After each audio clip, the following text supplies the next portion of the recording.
Assalamualaikum warahmatullahi wabarakatuh.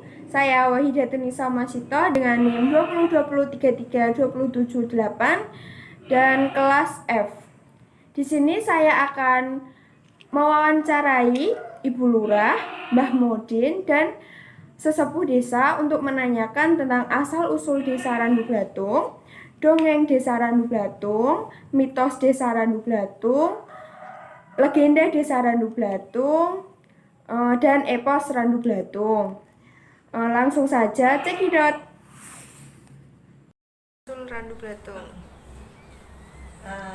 Perkenalkan, saya Dani Wirasiswadani SOS MSI, Lurah Randu Blatung, Kecamatan Randu Blatung, Kabupaten Blora.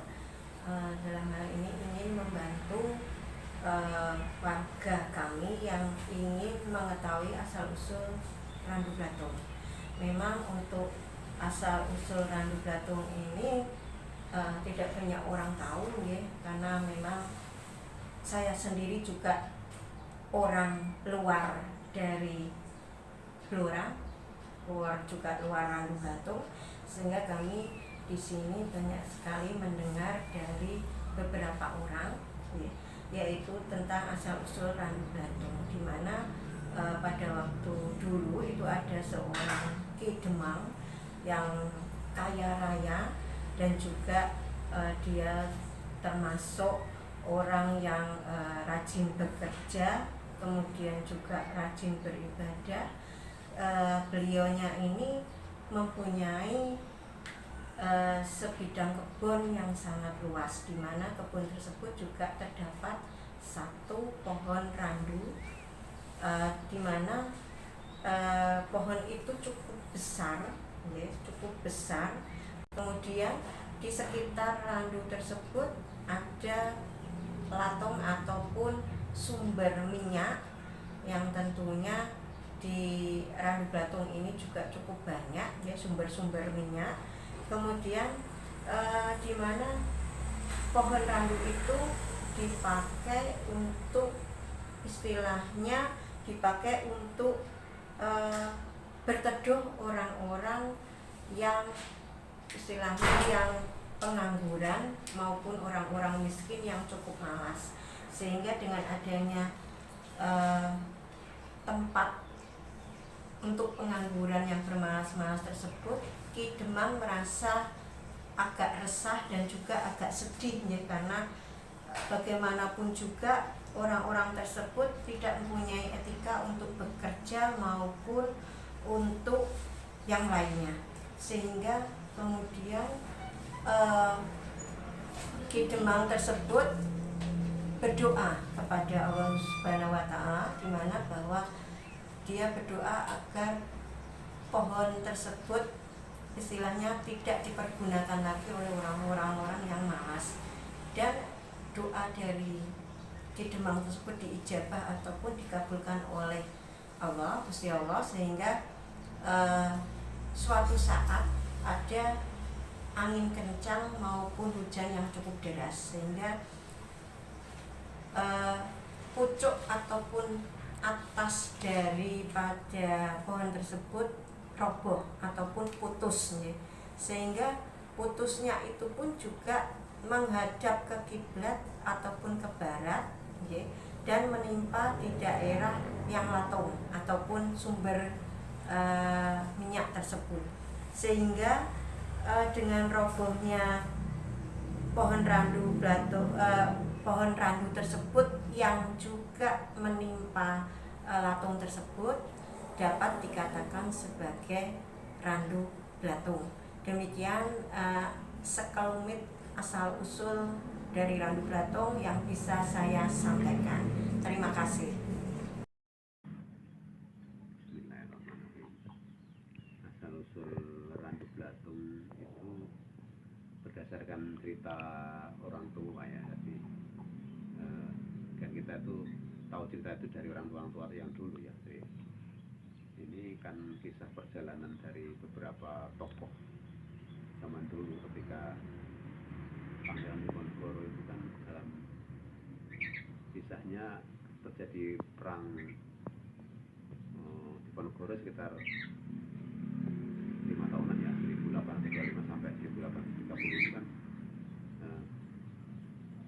mengisahkan kisah yang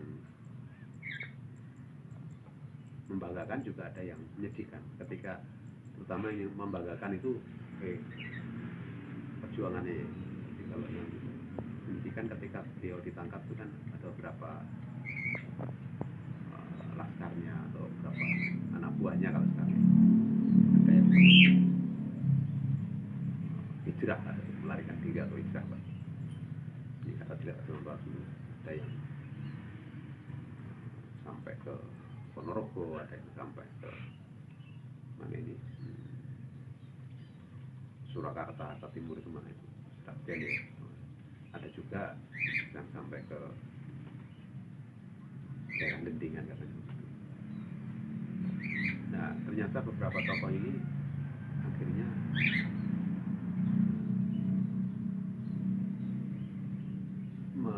menurunkan beberapa tokoh besar juga, hanya memang darah pejuang ya. Akhirnya suatu ketika berjalan hijrah lagi ke daerah Ranu Blatung, yang konon katanya awalnya itu di daerah Mudai. Mudai itu semacam daerah kurang lebih 12 kilo dari pusat kota Ranu Blatung, itu di daerah hutan. Itu perekonomian cukup bagus katanya sih.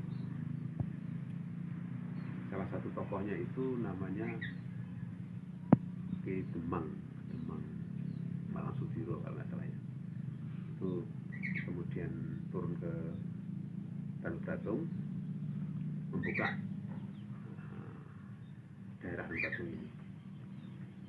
Nah, kisah berikutnya di Randu itu ada semacam pohon besar gitu ya, di pohon Randu. Katanya pohon besar itu karena besar sekali dan tinggi,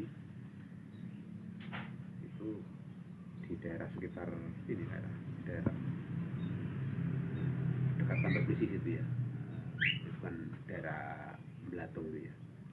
Ini ada pohon besar begitu. Ketika beliau ke Demang Malang Sudiro ini kan, namanya Demang itu kalau sekarang apa ya, pimpin daerah ya, kalau sekarang apa ya, pimpin semacam lurah atau apa dia. Itu menurunkan anak yang namanya Onggo Sosro, yang sekarang makamnya di makam Onggo Sosro itu bukanya daerah Ranu Blatung ya, Ranu Blatung itu. Nah, di dekat pohon besar itu di Blatung itu banyak orang yang berdatangan. Kalau saya ingat cerita itu, banyak orang berdatangan itu tidak punya pekerjaan tetap, sebut saja ya semacam pengemis atau apa ya, orang-orang yang tidak punya pekerjaan tapi berkumpul di situ. Orang-orang yang malas, tidak mau bekerja, pekerjaannya hanya minta-minta gitu. Kalau saya pernah cerita itu seperti pengemis tongkat merah juga, kayak dalam cerita Pendekar Cina itu ya, pengemis tongkat merah itu. Orangnya tidak mau bekerja, cuma minta-minta, kesana kemari cuma minta ya. Nah, oleh Demang Malang Sudiro ini kan prihatin ya, merasa orang kok nggak mau kerja ini. Kalau menurut ajaran Rasulullah kan nggak boleh, harus bekerja. Caranya gimana ini? Karena orang dulu kan ya bukan orang biasa. Kalau seorang pendekar ya, seorang pemimpin, seorang yang alim juga, itu mohon pada Yang Maha Kuasa, pada Allah Subhanahu wa Ta'ala ya. Kemudian suatu ketika pohon itu tadi, ya, kalau berkumpulnya banyak orang, yang orang pengemis tadi berkumpul, pohon besar itu tiba-tiba ada angin puyuh gitu. Kemudian ujungnya jatuh, patah ya. Patah, tapi tidak patah semuanya, artinya tidak sampai bawah apa yang atasnya. Begitu patah, untung tidak mengenai orang-orang yang di bawah. Ya walaupun orang pemalas, tapi kan juga makhluk Allah, jadi harus dilanjut. Di Demang ini berdoa pada Allah supaya orang ini diberi kesadaran bahwa dengan peristiwa ini mestinya taubat, jangan sampai jadi orang pemalas, berjalan. Wah, ini begitu ada peristiwa, orangnya lari semua. Terus arahnya mengkiblat. Kiblat itu arah ke Ka'bah ini. Makanya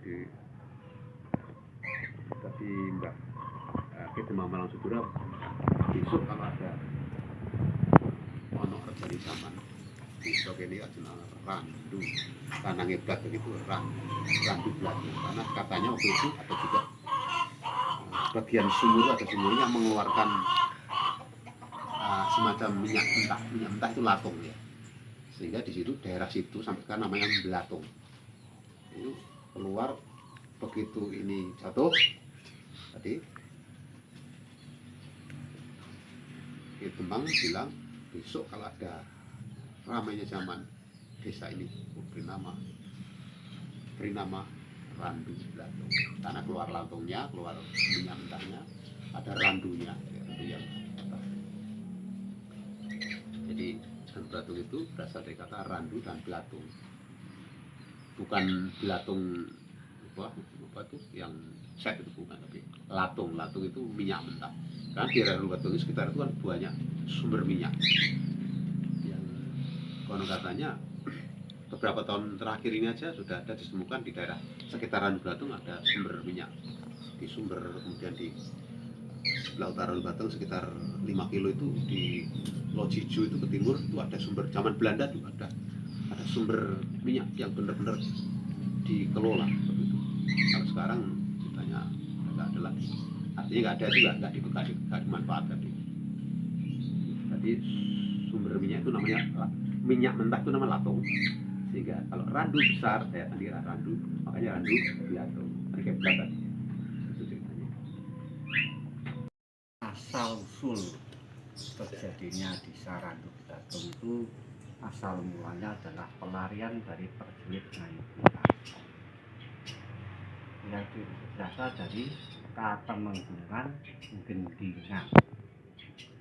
Karena di Gendingan itu kehilangan pimpinan, Ndoro Menggung Cokrokusumo itu pergi, tadi mana perginya para prajurit tidak tahu, maka para prajurit itu dari kehidupan entah di mana apa asal bisa hidup saja, sehingga ada yang ke hutan, ya pada umumnya di hutan, ada yang di Menden, ada yang di Randu, dan ada yang di Budes, ada di Ulung, ada juga sampai di Jombang sana, di desa Sangren itu sehingga di Randu Belatung ini ada seorang yang dulunya itu ya termasuk Priyantun lah di situ, itu Ndoro Menggung, Ndoro Demang Malang Sudiro, ya babat bumi Randu Belatung yang asalnya dari hutan sekarang dijadikan desa. Dia hidup di situ, bercocok tanam dengan apa adanya, sehingga sampai turun temurun sampai sekarang ini anak cucunya ini. Mengapa kok jadi desa Randu Belatung? Setelah beberapa tahun kemudian Bapak Demang Malang Sudiro itu memang orangnya itu rajin bekerja, rajin sekali semedi ibadah, memang ya prajuritnya seorang waliullah ya. Dan bagi Ageng Bupati itu memang ya pernah sekat perang dengan Diponegoro, dia itu ahli ibadah, ahli semedi, dan dia itu rajin sekali untuk bekerja.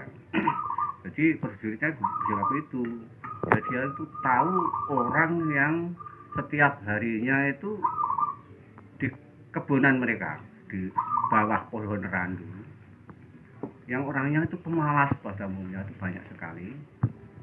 Setiap hari hanya meminta-minta, kalau sudah mendapat itu dibawa gitu lagi, tidak mau kerja, yang mengemis-ngemis lagi, sudah mendapat hasil gawa situ lagi. Akhirnya yang Demang Malang Sudiro itu kasihan, orang hidup kok gitu saja, etiknya itu bagaimana, kok tidak punya etika yang baik. Ya dia memohon kepada Tuhan Yang Maha Esa supaya dirubah nasibnya. Dia memohon dan memandang pohon yang untuk berteduh para kere itu atau para pengemis itu, sehingga Allah mengabulkan. Ada angin kencang juga bersama hujan, Terus menurut ukurannya itu orang-orang jadi korban, tapi karena ridho Allah juga robohnya pohon randu itu tidak sampai bawah tapi atasnya saja, sehingga dia itu putung atau putus, dan jatuhnya putusan dari pohon randu itu tadi ngiblat ngalor ngulon, rubuh ngalor ngulon neng ora rubuh sawite mergo putung. Maka dari itu yang Demang Semalang Sudiro mengatakan atau dia itu memberi nama desa ini menjadi Desa Randu Blatung sampai sekarang ini. Sekian dari video saya. Maaf bila ada kesalahan. Wassalamualaikum warahmatullahi wabarakatuh.